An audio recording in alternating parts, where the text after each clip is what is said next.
Shalom Bapak Ibu Saudara-saudari yang dikasihi dan mengasihi Tuhan. Kita bersyukur hari ini Tuhan boleh memberkati kita. Hari sebelum kita membaca dan merenungkan firman Tuhan, kita berdoa. Tuhan, terima kasih, kami bersyukur karena Engkau boleh memberkati kami sehingga kami boleh ada sebagaimana kami ada. Ini semua karena berkat dan kemurahan-Mu. Sebentar kami akan membaca firman-Mu, tolong kami untuk kami boleh mengerti, memahami, dan kami juga boleh melakukannya di dalam kehidupan kami. Kami berdoa di dalam nama Tuhan Yesus Kristus, haleluya, amin.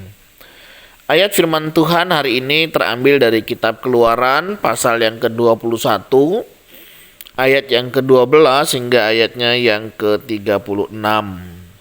Saya akan membaca beberapa bagian ayat 12, 13. Peraturan tentang jaminan nyawa sesama manusia. Siapa yang memukul seseorang sehingga mati, pastilah ia dihukum mati. Tetapi jika pembunuhan itu tidak disengaja, melainkan tangannya ditentukan Allah melakukan itu, maka aku akan menunjukkan bagimu suatu tempat kemana ia dapat lari. Amin. Demikianlah firman Tuhan, mari kita merenungkannya. Bapak Ibu Saudara yang dikasihi dan mengasihi Tuhan, pasal 21 ya ayat 12 dan seterusnya ini merupakan satu bagian ya penerapan dari 10 perintah Allah. Jadi setelah 10 perintah Allah itu diberikan, kemudian pasal 21 ini menjadi sebuah penerapan bagaimana hukum-hukum Taurat itu diberikan ya. Jadi bukan hanya sekedar memberikan perintah, tetapi juga memberikan langkah praktis dan juga penerapannya. Nah, pelajaran apa yang kita bisa pelajari? Yang pertama, ketika kita membaca ya, belajar tentang firman Tuhan, tentunya bukan hanya sekedar kita tahu ya. Bukan hanya untuk memenuhi pengetahuan kita, melainkan juga mengubah kehidupan kita. Nah, bagaimana caranya? Ya caranya kita mulai terapkan di dalam kehidupan kita. Kenapa seringkali kita sulit ya memahami, melakukan firman Tuhan? Karena kita seringkali tidak membuat langkah-langkah konkret yang apa nih yang bisa kita lakukan. Saya punya teman, dia setiap hari itu membaca kitab itu 5 pasal ya, 5 bab 5 pasal begitu. Nah, tetapi dia juga bingung untuk menjelaskannya. Dia memiliki ketakutan, lah aku ini siapa? Aku kan bukan hamba Tuhan. Aku bukan pengerja, aku bukan aktivis. Nanti kalau aku salah tafsir gimana? Nah, bagi saya sebenarnya kita bisa berangkat dari cara yang BGA punya ya. Jadi apa yang ku baca, apa yang ku dapat, dan apa yang mau aku lakukan. Nah, kalau begitu kan artinya kita mengalami sendiri begitu ya. Nah, di dalam kesempatan ini saya juga mau mendorong untuk Bapak Ibu Saudara juga boleh melakukan hal yang demikian. Ketika kita membaca firman Tuhan atau Bapak Ibu yang mendengarkan renungan ini, coba apa yang kita baca atau ya apa yang Bapak Ibu dengar, kemudian dari apa yang kita baca atau yang kita dengar melalui renungan ini, kita mulai pikirkan apa yang aku dapat. Oh, seperti saya hari ini. Jadi pasal 21 adalah pengembangan dari pasal 20 setelah hukum Taurat diberikan. Pasal 21 ini berbicara tentang penerapannya. Oh, berarti kalau saya belajar firman Tuhan, untuk saya bisa mengerti, saya harus memulai langkah-langkah konkret apa yang bisa saya kerjakan. Sehingga ketika saya sudah tahu firman Tuhan yang mengerti dan memahaminya, maka saya akan membuat satu langkah. Apa nih? Ya, mungkin itu sebagai catatan kita, atau mungkin itu yang menjadi sesuatu yang kita ingat-ingat sepanjang hari ini untuk kita lakukan.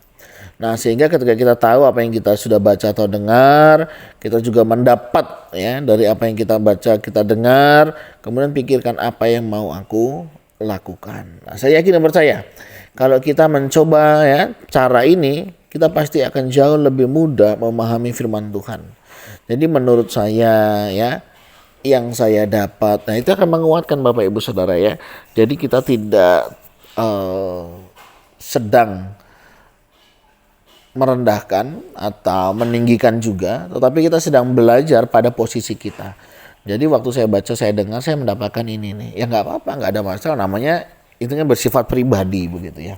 Nah jadi Bapak Ibu Saudara nggak perlu sungkan, nggak perlu takut untuk membagikan, menceritakan kebenaran firman Tuhan seharusnya. Ya, jadi bagikanlah berdasarkan apa yang kita alami, bagikanlah berdasarkan apa yang kita tahu. Ya, saya yakin dan percaya kok Roh Kudus itu akan menolong kita, memampukan kita untuk kita boleh berkata-kata, untuk kita boleh menyampaikan sesuatu yang sudah kita baca, kita dengar, yang sudah kita pahami. Nah, demikian juga pasal 21 ini juga berbicara tentang bagaimana menerapkan firman Tuhan dari 10 hukum itu di dalam kehidupan sehari-hari. Nah, sama seperti kita hari ini, mari apa yang kita baca di dalam kebenaran firman Tuhan kita pikirkan. Ya, apa yang sebenarnya Tuhan mau untuk saya kerjakan di dalam hidup ini, sehingga kita tahu apa yang seharusnya kita lakukan setelah kita membaca dan merenungkan firman Tuhan. Jadi ini tidak berlalu begitu saja, dan yakin dan percayalah kalau ini kita terapkan di dalam kehidupan kita, wah, kita pasti akan hidup jauh lebih baik. Ingat, bukan dari orang lain, tetapi dari kehidupan saya yang sebelum ini. Ya, jadi kalau kita mau membandingkan jangan kepada orang lain Bapak Ibu Saudara ya, tapi bandingkanlah itu dengan diri kita sendiri. Kemarin ya misalnya minggu yang lalu atau sebulan yang lalu saya nggak begini, tapi hari ini saya bisa begini. Wow, itu sesuatu yang luar biasa. Nah, mari kita belajar dengan adanya kebenaran-kebenaran firman Tuhan, kita boleh terapkan di dalam kehidupan kita hari lepas hari, sehingga firman Tuhan itu akan bekerja secara leluasa di dalam hati dan pikiran kita. Apa yang keluar itu ya tergantung apa yang masuk ya. Perkataan kita, tingkah laku kita, perbuatan kita akan sangat dipengaruhi dengan firman Tuhan yang kita baca, firman Tuhan yang kita terapkan di dalam hidup kita.